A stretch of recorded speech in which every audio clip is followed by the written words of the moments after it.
Hi అండి, మా పాపకి నిన్న మేము కేవీ స్కూల్లో బాలవాటిక 3కి అప్లై చేశాము. ఇలా మాలాగా ఎవరైనా సరే అప్లై చేసే వాళ్ళకి యూజ్ అవుతుందని ఈ వీడియో అయితే చేస్తున్నాను. బాలవాటిక 3 అంటే యూకేజీకి వస్తుందండి. యూకేజీకి సంబంధించి మనం అప్లికేషన్లో ఆన్లైన్లో అప్లై చేయడానికి మనకి ముఖ్యంగా పాప యొక్క passport size photo, date of birth certificate and Aadhaar card కావాల్సి ఉంటుంది. Next father and mother Aadhaar card details కూడా కావాల్సి ఉంటుందన్నమాట. అయితే ఫస్ట్ స్టెప్లో పాప యొక్క డీటెయిల్స్ ఉంటాయండి. పాప యొక్క name, date of birth, gender, father mobile number, mail ID first step ఉంటుందండి. సెకండ్ స్టెప్కి వెళ్ళిన తర్వాత మదర్ అండ్ ఫాదర్ డీటెయిల్స్ ఉంటాయన్నమాట. మదర్ యొక్క ఆధారు, నేము, హౌస్ వైఫా, అలా ఫాదర్ సేమ్ అలాగే ఉంటుంది. ఇక్కడికి వచ్చేటప్పటికి ఫాదర్ ప్రైవేట్ జాబ్ అయినా లేదంటే డైలీ వేజ్ వర్కర్ అయినా సరే నెక్స్ట్ ప్రొఫార్మా ఒక రకంగా ఉంటుంది. స్టేట్ కానీ సెంట్రల్ గవర్నమెంట్ ఎంప్లాయీస్ అయితే ఒక రకంగా ఉంటుంది అనమాట, మారిపోతూ ఉంటుంది.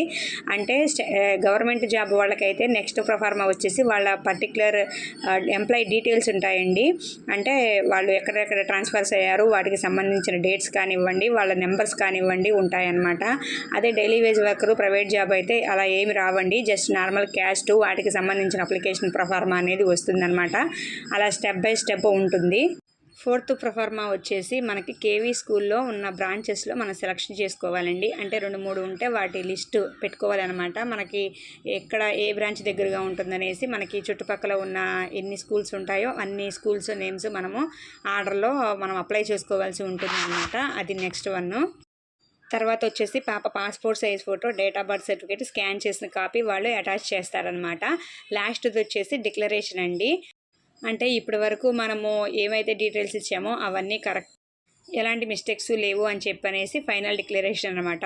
ఇది కంప్లీట్ అయిపోయి మన ఐ అగ్రీ అని చెప్పి సబ్మిట్ చేసిన తర్వాత మనకి ఒక ఓటీపీ వస్తుంది. ఆ ఓటీపీ ఎంటర్ చేస్తే మనకి రిజిస్ట్రేషన్ అనేది కంప్లీట్ అవుతుంది అనమాట. ఇంకా అందరికీ డౌట్ రావచ్చు, మనకి క్యాస్ట్ సర్టిఫికేట్ కానీ ఓబీసీ కానీ అలాంటివి ఏమైనా అవసరం అవుతాయా అంటే మనం ఆన్లైన్లో రిజిస్ట్రేషన్ పెట్టేటప్పుడు మాత్రం అవసరం లేదండి. మనకి స్కూల్ నుంచి కాల్ వచ్చి మీకు సీటు వచ్చింది, లిస్ట్లో మీ పాప యొక్క నెంబర్ నేమ్ వచ్చాయి, వెరిఫికేషన్ కోసం మనం అక్కడికి వెళ్ళి రమ్మంటారు. అప్పుడు మాత్రమే మనకి క్యాస్ట్ సర్టిఫికేట్ కానీ ఓబీసీ కానీ కావాల్సి ఉంటుంది. ఏ క్యాస్ట్ వాళ్ళు ఆ క్యాస్ట్, ఓబీసీ వాళ్ళకైతే ఓబీసీ అంటే బీసీ ఏబిసిడి ఉంటారు కదా, వాళ్ళకి ఓబీసీ సర్టిఫికేట్ అయితే తీసుకోవాలి.